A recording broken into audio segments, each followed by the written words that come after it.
Did you know that pretty much all drug and alcohol addicts also claim that they are not addicted to their drugs and that they can stop it pretty much anytime, they just simply don't want to. Of course, I do not want to compare social media to alcohol and drugs, and the harms that these substances produce is far greater than what social media per se does. But still, it's important to also not underestimate what social media does to us. If we eat chocolate, drink soda, scroll through social media, or consume alcohol or drugs, our brain releases something called dopamine, which is a type of a neurotransmitter. Consuming social media, for example, instantly rewards our brain with dopamine, which just makes us feel good.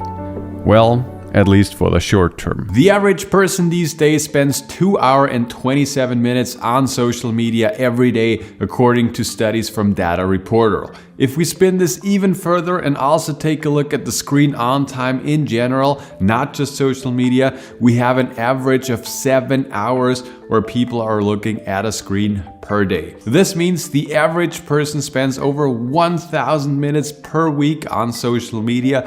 That's over 900 hours, which is more than 37 entire days just spending on social media per year. The big problem with social media in general is that we get to see a world which is not real and not realistic. We see these millionaires with their laptops on their beach making even more money, and we see these fitness influencers with their perfect body working out. And what do? We just live a normal life, and this makes us feel bad. But why is it like that? To be honest, I did never have problems with feeling bad from social media or something like that. I'm just not the kind of person that gets overwhelmed or drawn down by seeing other people and how successful they are, or at least how successful they pretend to be. But I am a relatively young entrepreneur, being 25 years old, and I found myself procrastination a lot, and I also felt bad for not working as hard as I could because I just saw these hustlers on Instagram working really hard. Or again, pretending to do so. Another thing that happened to me, I just constantly checked my phone. I did set a limit of 15 minutes for Instagram and Facebook on my iPhone, but to be honest, it is just way too easy to skip that limit and to keep scrolling. And that's also what I did most of the time. So I wanted to make a change for myself. I wanted not to be reliant on any social media apps at all, and I wanted to take full control of my life back. I wanted to be in charge, and nothing what I see on social media should be. So I quit social media for 7 days. I made a social media detox for just 1 week to see how this will affect my productivity and overall my screen on time, and overall also my happiness. So why did I only go for 7 days and not 30 days like many other creators here on YouTube recommend? Well, I just wanted it to be easy and also to be replicatable by you guys who are watching this video. I feel like if you watch these videos of productivity gurus and they share these extreme examples, it's pretty tough to get started, and one of the most important things is just to get started. And something like a week of social media detox is pretty doable in my opinion. So for my test, I did delete all social media apps on my phone as well as on my iPad and on my computer. So there was no Facebook, no TikTok, no Instagram, no Snapchat. Basically nothing. And how did my experiment go? Well, at the beginning it was very weird not checking my phone all the time. However, I did find myself still constantly grabbing my phone and, intuitively pressing the spots where Instagram was, for example. And finding myself doing this was kind of eye-opening, and this made me realize how addicted I really am to this program. The first few days were kind of hard, and I found myself often not really knowing what to do, especially when being in a train, for example. All people around me were on their phones.